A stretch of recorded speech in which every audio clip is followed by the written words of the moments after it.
Hello, good morning, students. Today in 12th class physics, we are continuing our discussion on dual nature of matter and radiation. Last class में जो अभी हम लोग लिया था उसका एक बहुत क्विक रिवीजन अभी हम लोग ले लें. डिटेल में बहुत अभी हम लोग ने डिस्कस किया था, but we'll be taking very quick revision जैसा अभी हम लोग हमेशा करते हैं. Experimental study of photo electric effect के लिए अभी हम लोगों ने एक इवैक्यूएटेड ट्यूब लिया है और वैक्यूम ट्यूब लिया है और इसमें दो मेटल इलेक्ट्रोड्स हैं और this is given the name cathode and this is given the name anode and externally this is connected to a source. आपने इसको एक सोर्स से कनेक्ट किया जिसकी पोलैरिटी और ईएमएफ दोनों वेरी किए जा सकते हैं. And to study the amount of current और to observe the amount of current we are connecting this to what an ammeter. अब इसमें अभी हम लोग कहते हैं light is allowed to fall. अब इसमें अगर आप देखो, आप कितना भी पोटेंशियल डिफरेंस अगर आप लगा देंगे तो अभी हम लोग बोलेंगे करंट विल नॉट फ्लो, क्योंकि एक डिसकंटिन्यूटी है, क्योंकि इलेक्ट्रॉन्स का निकलना जरूरी है, इलेक्ट्रॉन्स ट्रैवल करना चाहिए. तो अब हम लोग इसमें ये बोलते हैं कि यहां पर light of sufficiently small wavelength is allowed to fall.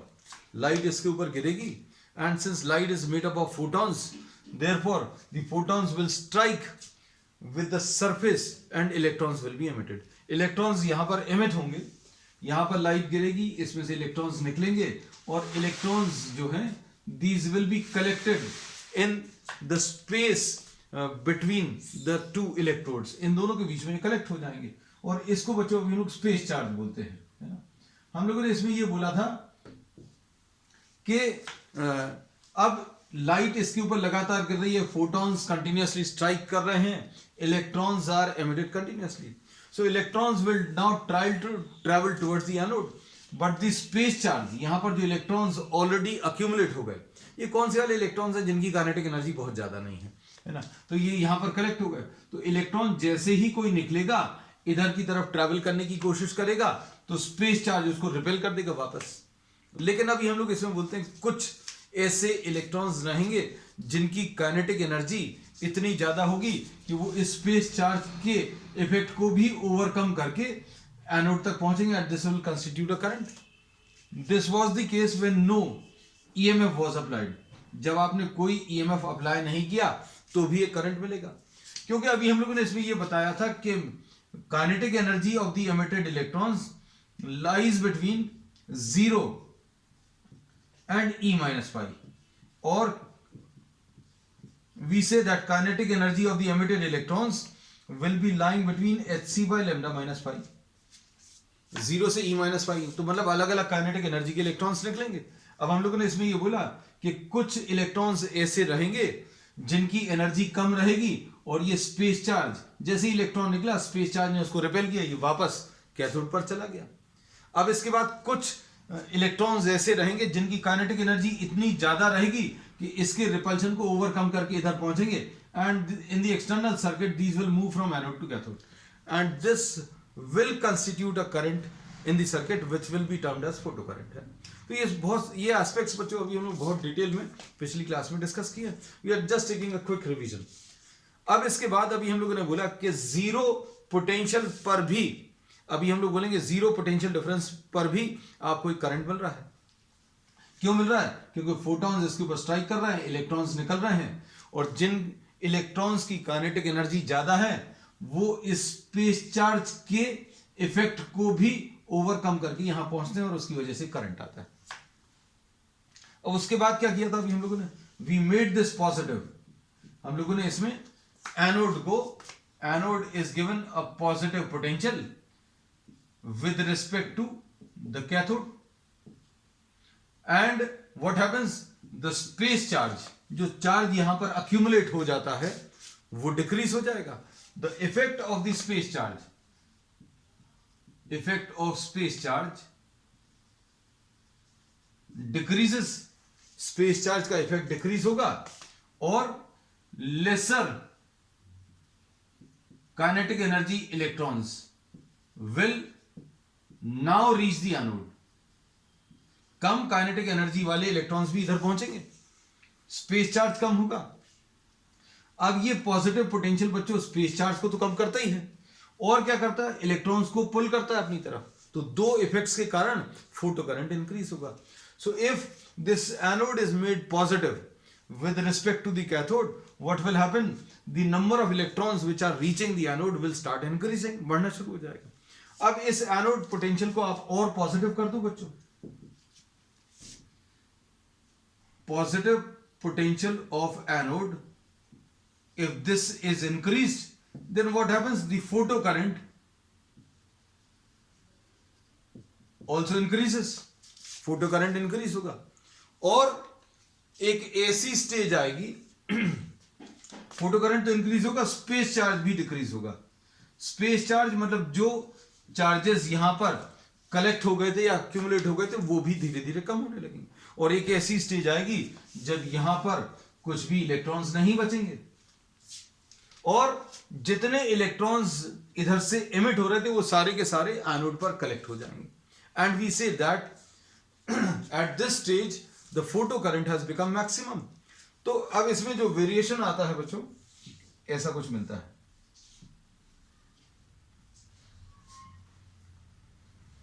ये करंट है और ये एनोड पोटेंशियल है।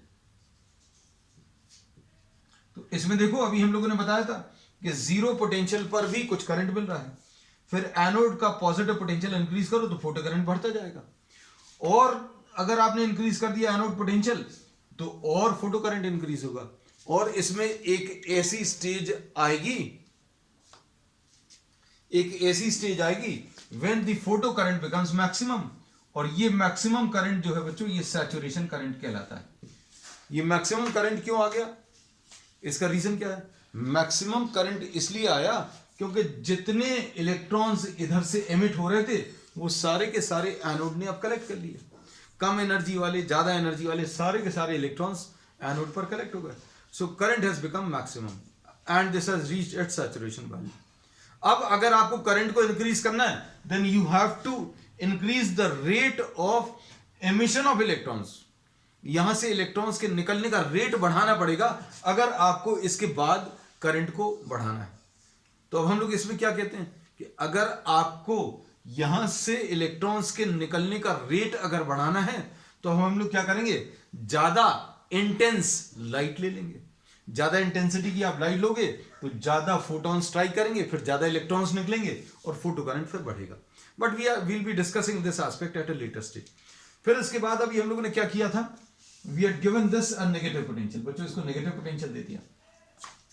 नेगेटिव पोटेंशियल देंगे तो क्या होगा, अब स्पेस चार्ज जो ऑलरेडी था वो इंक्रीज हो जाएगा और जो कम एनर्जी वाले इलेक्ट्रॉन्स पहुंच रहे थे उनका पहुंचना भी, जो ज्यादा एनर्जी वाले इलेक्ट्रॉन्स इधर पहुंच रहे थे वो उनका पहुंचना भी कम हो जाएगा। क्यों, क्योंकि स्पेस चार्ज बढ़ गया और ये भी नेगेटिव। अब इस इलेक्ट्रॉन को रिपेल करने के लिए negative potential of the anode, हम लोगों ने क्या किया, पहले तो पॉजिटिव पोटेंशियल बढ़ाया, उसका पूरा एनालिसिस कर दिया क्या क्या होगा कि एक सैचुरेशन करंट आ जाएगा, एक स्टेज के बाद पॉजिटिव पोटेंशियल बढ़ाने पर फोटो करंट नहीं बढ़ता।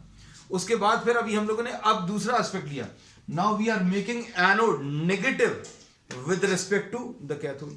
अब इसको अगर आप नेगेटिव करोगे तो अब निकलने वाले इलेक्ट्रॉन को स्पेस चार्ज भी रिपेल करेगा और नेगेटिव पोटेंशियल वाला एनोड भी रिपेल करेगा, तो फोटो करंट कम हो जाएगा। तो अगर आप नेगेटिव पोटेंशियल करोगे तो बच्चों नेगेटिव पोटेंशियल करने पर फोटो करंट कम होगा, और नेगेटिव करेंगे फोटो करंट और कम हो जाएगा। और एक ऐसी स्टेज आएगी जब ये इतना ज्यादा नेगेटिव हो जाएगा कि अब कोई भी इलेक्ट्रॉन यहां पर नहीं पहुंचेगा, the photo current become zero. तो negative potential of the anode, इसको आपने इतना नेगेटिव कर दिया कि कोई भी इलेक्ट्रॉन अब यहां पर नहीं पहुंच रहा। इस पोटेंशियल को, इस नेगेटिव पोटेंशियल को अभी हम लोग स्टॉपिंग पोटेंशियल बोलते हैं। तो ये स्टॉपिंग पोटेंशियल का कॉन्सेप्ट था। अब इसमें हम लोगों ने ये सिंपल सी डेफिनेशंस बताई थी, ये सारे एस्पेक्ट्स अभी हम लोग बहुत डिटेल में पिछली पूरी क्लास में किए हैं। तो अगर किसी को ऐसा लगता है कि we are moving fast then it's better to see the previous video. तो इलेक्ट्रॉन्स बहुत सारे अलग अलग एनर्जी से जा रहे हैं। अब आपने इसको इधर नेगेटिव पोटेंशियल कर दिया। अब नेगेटिव पोटेंशियल अगर फास्टेस्ट मूविंग इलेक्ट्रॉन को रोक लेगा, then all the other electrons will stop automatically. भाई ये नेगेटिव पोटेंशियल पर है और इलेक्ट्रॉन्स यहां से जा रहे हैं अलग अलग काइनेटिक एनर्जी से, तो फास्टेस्ट मूविंग इलेक्ट्रॉन को अगर इस नेगेटिव पोटेंशियल ने रोक लिया तो बाकी सारे इलेक्ट्रॉन्स अपने आप रुक जाएंगे। So what we say that stopping potential is a term which is related to the fastest moving electron. तो अब इसको क्या बोल रहे हैं देखना ध्यान से।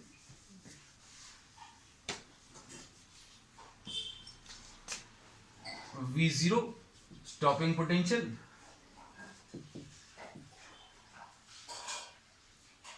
is related to maximum kinetic energy electron।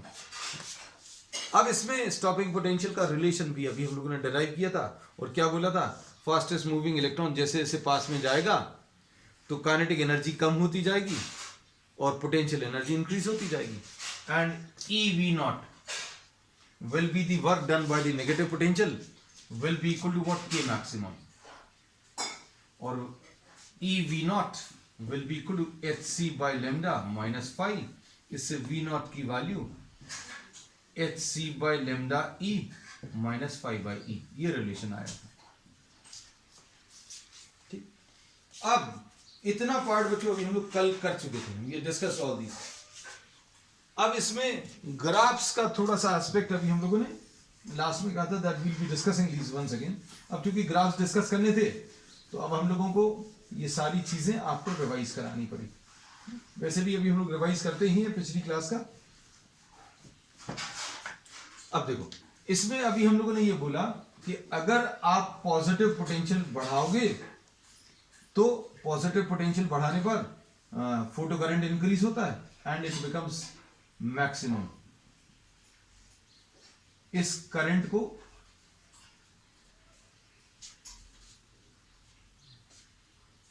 Saturation current बोलते हैं। इसके बाद अगर आप पॉजिटिव पोटेंशियल इंक्रीज करोगे तो there will be no change in current, और नेगेटिव पोटेंशियल अगर आप बढ़ाओगे तो क्या होगा बच्चों, इसमें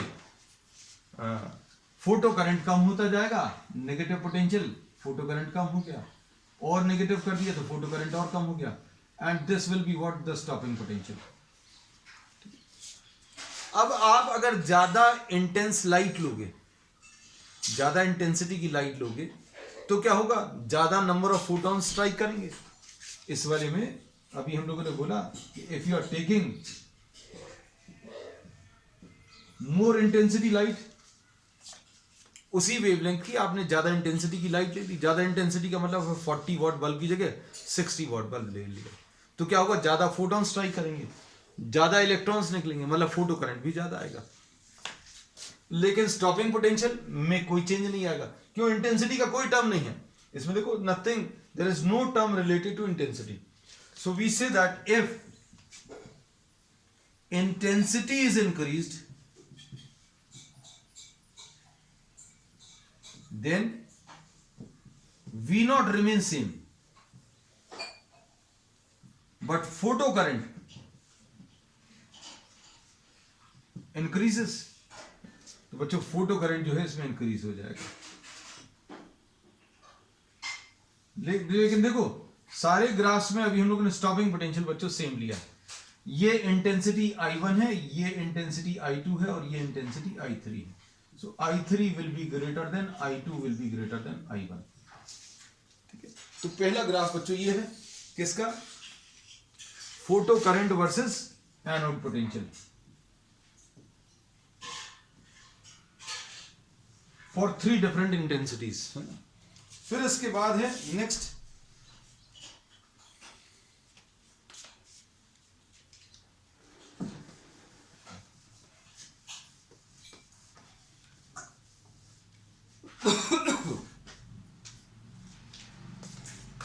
अब इसको अभी हम लोग ऐसा भी लिख सकते हैं,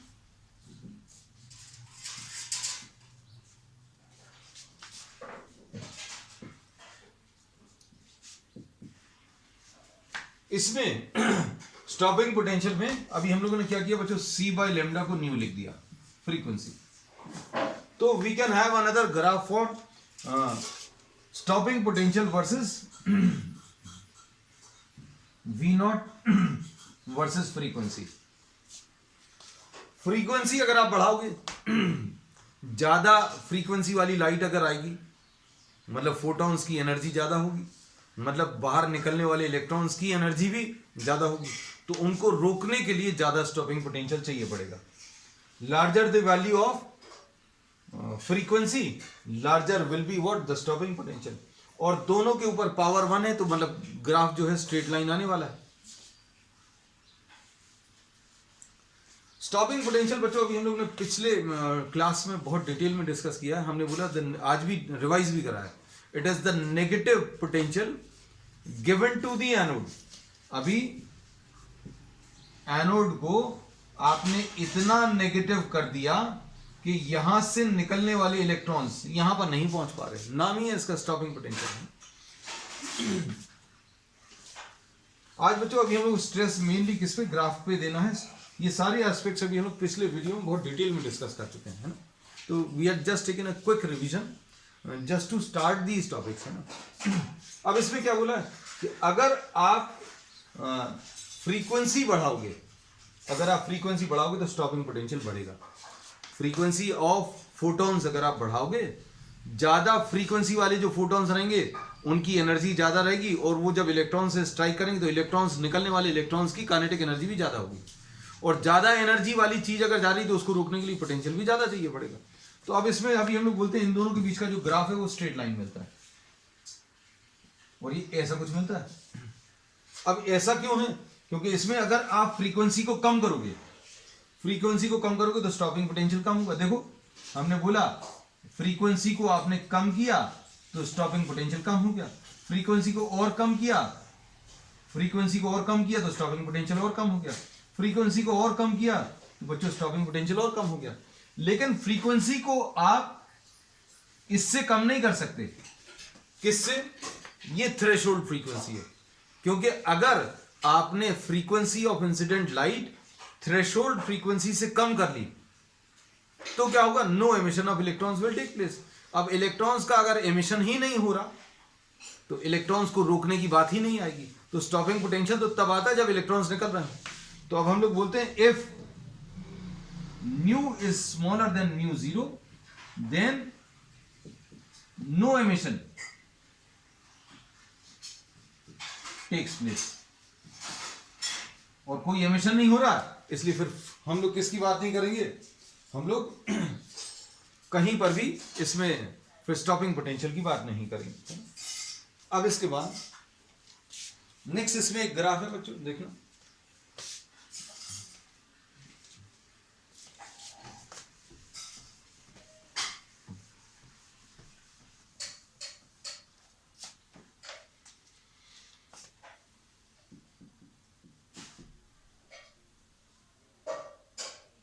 If we vary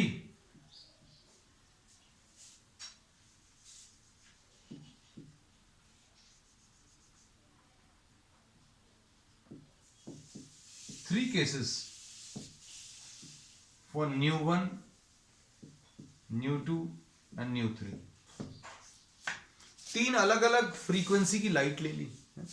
तीन अलग अलग फ्रीक्वेंसी की अगर आपने light Lee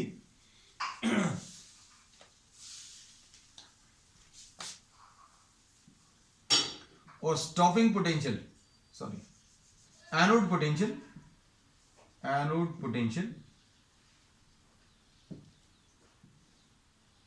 versus current, the photo current, अगर आप प्लॉट करो तो ग्राफ तो ऐसे ही आएगा, है ना. यही वाला ग्राफ कॉपी कर दिया. अब इसमें क्या किया, अभी हम लोगों ने सेम इंटेंसिटी की तीन टाइप की लाइट ले ली. इंटेंसिटी अगर सेम है तो मतलब निकलने वाले फोटॉन्स जो हैं उनकी संख्या सेम रहेगी, उनका नंबर सेम रहेगा. लेकिन जिसकी ज्यादा फ्रीक्वेंसी होगी, जिसकी फ्रीक्वेंसी ज्यादा होगी उसका स्टॉपिंग पोटेंशियल ज्यादा होगा, है ना. तो अब हम लोग इसमें ये बोलते हैं कि ये देखो इसके ऐसे कुछ ग्राफ आते हैं.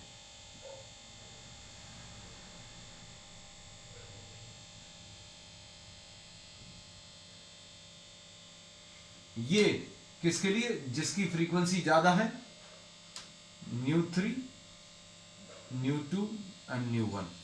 nu3 is greater than nu2 is greater than nu1.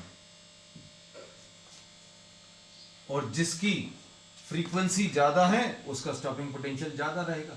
तो ये V03, ये V और न्यू में अंतर रखना. ये V है, ये न्यू है, ये पोटेंशियल है,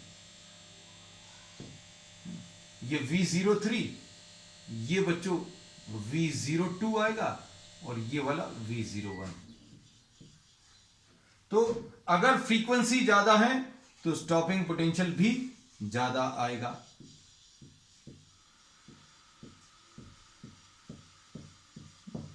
तो ये बच्चों ग्राफ्स का डिस्कशन है. अब इसमें कुछ चीजें बच्चों अभी हम हाईलाइट करके अब लिख दे रहे हैं, जो इस पूरे फोटो इलेक्ट्रिक एमिशन से रिलेटेड कुछ इंपॉर्टेंट पॉइंट्स हैं. क्या कि स्टॉपिंग पोटेंशियल जो है डायरेक्टली प्रोपोर्शनल टू फ्रीक्वेंसी है. पहला पॉइंट, स्टॉपिंग पोटेंशियल कैसा है? डायरेक्टली प्रोपोर्शनल टू फ्रीक्वेंसी, है ना. अब उसके बाद next,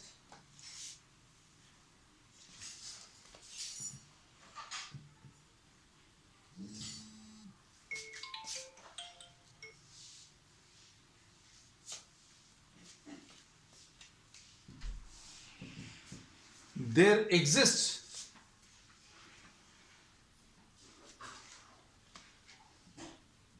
a frequency nu zero below which no emission of photoelectrons takes place.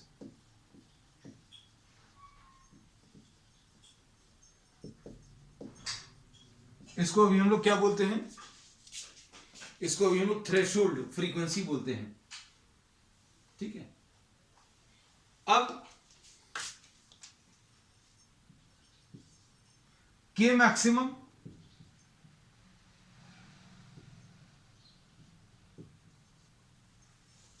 यहां पर लिख दे रहे. अब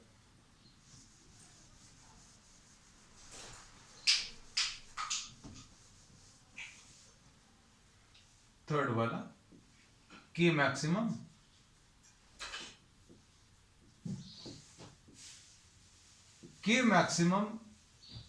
is proportional to nu. K maximum independent of intensity. मतलब अगर आपने इंटेंसिटी बढ़ाई, इंटेंसिटी बढ़ाने पर maximum kinetic energy of the emitted electron change नहीं होने वाला. ठीक है. अब इसके बाद तो इंटेंसिटी पे क्या चीज डिपेंड करती है? पांचवा, द फोटो करंट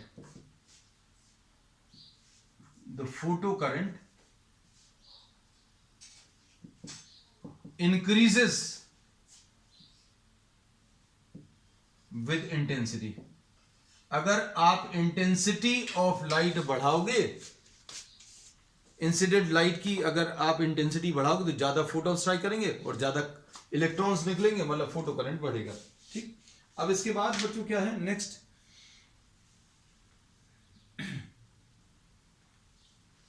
लास्ट बहुत इंपॉर्टेंट है. ये फोटो इलेक्ट्रिक एमिशन जो है एक इंस्टेंटेनियस प्रोसेस है. फोटो इलेक्ट्रिक एमिशन स्पॉन्टेनियस है. स्पॉन्टेनियस का मतलब क्या है?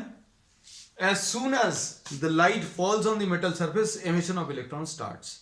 तुरंत इलेक्ट्रॉन्स का एमिशन स्टार्ट हो जाएगा, है ना. मतलब जो टाइम लैग है, मतलब लाइट का गिरना और इलेक्ट्रॉन्स का निकलना, उसमें टाइम बच्चों बहुत ज्यादा नहीं लगेगा. और इसमें टाइम जो है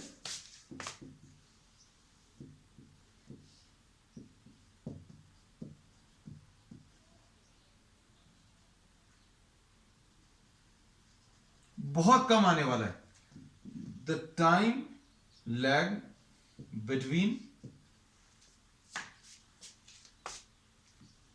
इंसिडेंस ऑफ लाइट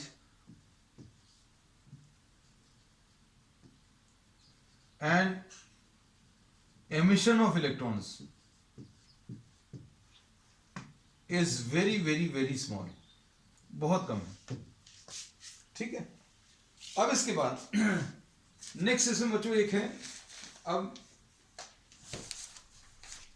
कि फोटो इलेक्ट्रिक इफेक्ट जो है ये वेव थ्योरी से क्यों नहीं एक्सप्लेन होता, why can not be explain photo electric effect based on wave theory, wave theory का फेलियर। अब हम लोग इसमें पढ़ेंगे, ये लास्ट टॉपिक बच्चों फोटो इलेक्ट्रिक इफेक्ट का है ना। फिर इसके बाद अभी एक छोटा सा टॉपिक और बचेगा, शायद कल की क्लास में खत्म हो जाएगा, क्या, मैटर वेव्स। अब इसमें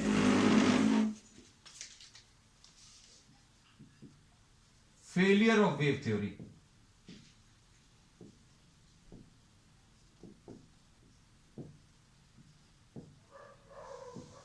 to explain the photo electric effect.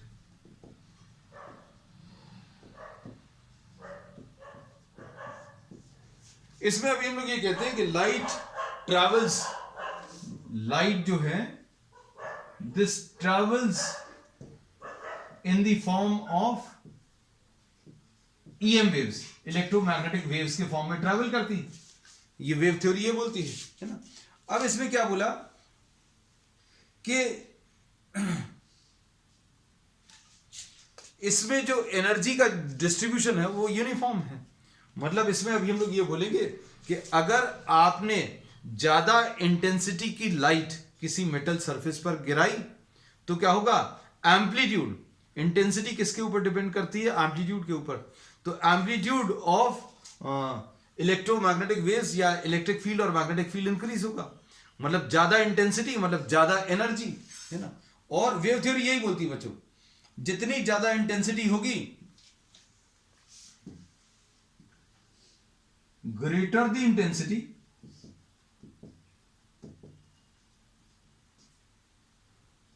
larger is the energy absorbed by the electrons। जितना ज्यादा, वेव थ्योरी जो बोलती है, वेव थ्योरी के हिसाब से भाई इंटेंसिटी बढ़ा रहे हैं मतलब क्या है, एम्पलीट्यूड बढ़ रहा है, एम्पलीट्यूड बढ़ रहा है वो भी छोड़ दो, हमने बोला जितनी ज्यादा इंटेंसिटी मतलब उतना ज्यादा एनर्जी। हम लोग देखते भी हैं बच्चों, 40 वॉट का बल्ब एक ले लें, एक 100 वॉट का बल्ब ले लें, तो 100 वॉट में ज्यादा इंटेंसिटी मतलब लाइट एनर्जी ज्यादा है। तो greater the intensity larger is the energy absorbed by the electrons, and therefore very low frequency light having very large intensity,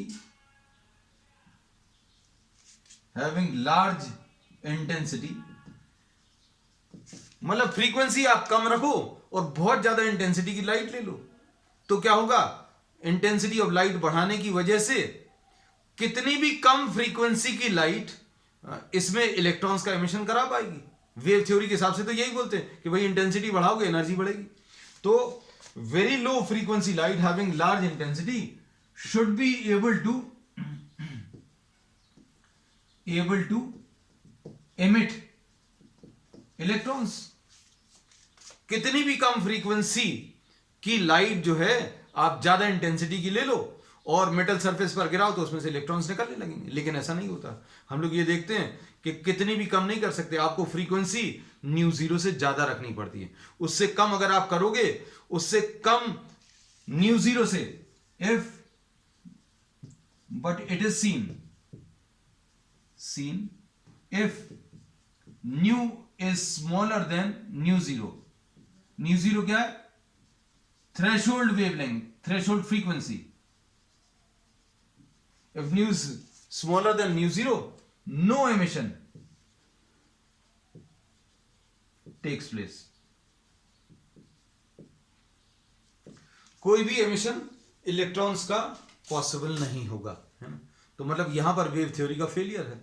wave theory के हिसाब से हम लोग ये कहते हैं कि अगर आप इंटेंसिटी बढ़ाओगे तो एनर्जी बढ़ेगी, एनर्जी बढ़ेगी तो ज्यादा एनर्जी इलेक्ट्रॉन्स को मिलेगी और इलेक्ट्रॉन्स निकलने चाहिए। तो कितनी भी कम फ्रीक्वेंसी में एमिशन होना चाहिए वेव थ्योरी के हिसाब से। According to wave theory to wave theory,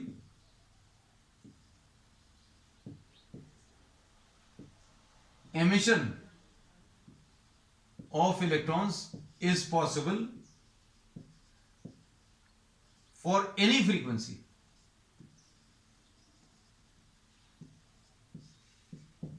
for very very large intensity, but this does not happen.